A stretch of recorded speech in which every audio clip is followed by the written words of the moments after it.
Hey everyone, it's Jenny, back with another video for Butterfly Reflections Ink.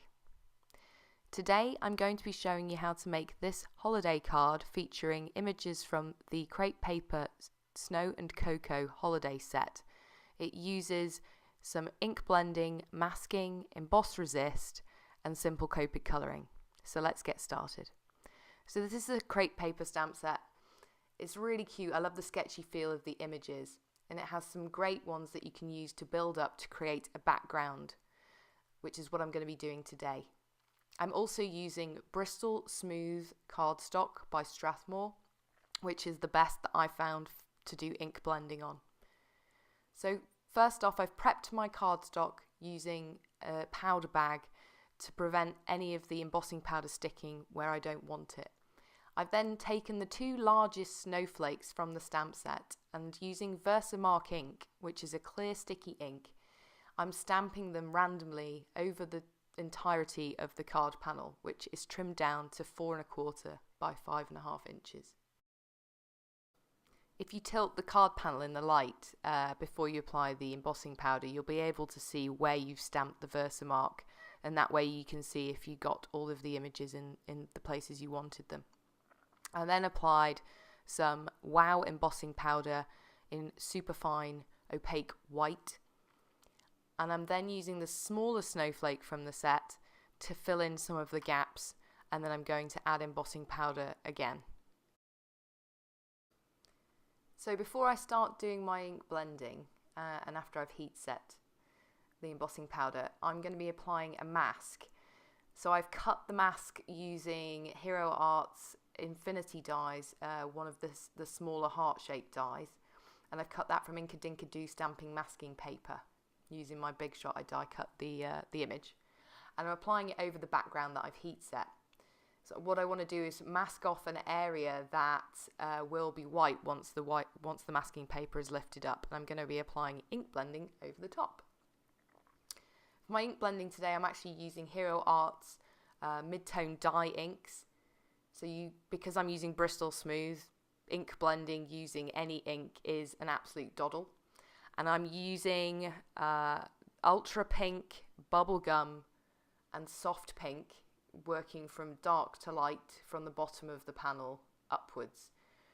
And just make sure that when you apply your mask, you properly ensure that it's adhered down, because you don't want that to be lifting up while you're doing the ink blending.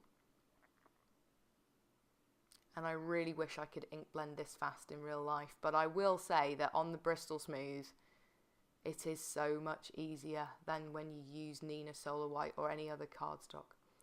And then lifting up the mask, ta-da! Always the best part of masking. I love masking. I think this is the third card I've done videos that included masking. I did actually trim down the panel using a rectangle die, so it's now 4 inches by 5 1/4 inches.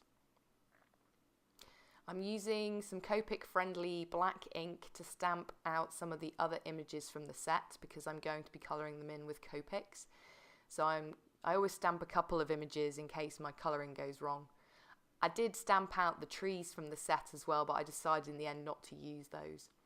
The marker colours that I'm using, you can see the caps at the top, but I will also include the list of the colours I used in the information below the video and over on my blog. And I'm just doing some very simple colouring. I'm not a professional by any stretch of the imagination. And I'm going to fussy cut these out using my Scan and Cut 2, not my scissors. I did find my Scan and Cut 2 cut the little bird's legs off, but I can fix that later on. So I'm using the Happy Holidays flag banner sentiment from the set, and I'm just taking a scrap of Bristol Smooth, prepping it with my powder bag, and then stamping the sentiment in Versamark Ink, because I'm going to heat emboss this one. And this time I'm going to heat emboss it in Wow embossing powder in Cloud 9. I think this is possibly one of my new favourite embossing powders. It's got some sparkly rainbow glitter in it, but the base is more like a warm silver. So I don't know if you find with some glitter embossing powders that the glitter still kind of flakes off a little bit, or it's a bit more rough. This stuff is smooth. It's really good. I'm using my Kikuyo glue runner to adhere the panel down onto a Neenah Solar White 110 card base. I adhered down the sentiment with some foam squares, and I also popped up the bird and the reindeer with foam squares. I did trim down some of the squares to make sure that I could fit them behind his little antlers without them sticking out when you looked at him from the front. And then I fidgeted around trying to work out the best placement for him and for the bird. My initial plan was for the bird to be sitting on top of one of his antlers, but it didn't quite seem right in the general layout. So in the end, because the bird had his poor little legs cut off by the scan and cut, I popped him onto the sentiment, so maybe his legs are hanging behind the sign.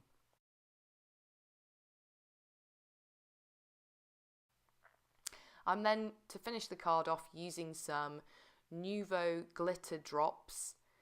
I think it was Arctic. I'll have to check. I'll check which the colour is, but it's the clear one that's got some sparkly glitter in it, and I'll put it down in the information below. And just a tip for applying Nuvo drops: put the bottle directly vertically down, lift straight up, and then tap the paper so you avoid the little point. You get a really nice round domed curve on the drop, and that's it. Quite a simple card. I hope you enjoyed the video. Please make sure to go over to the Butterfly Reflections Ink blog and check out the tutorial there as well. I'd love it if you left a comment, gave me a thumbs up, and subscribe to my channel. Thanks very much. I'll catch you again soon. Bye.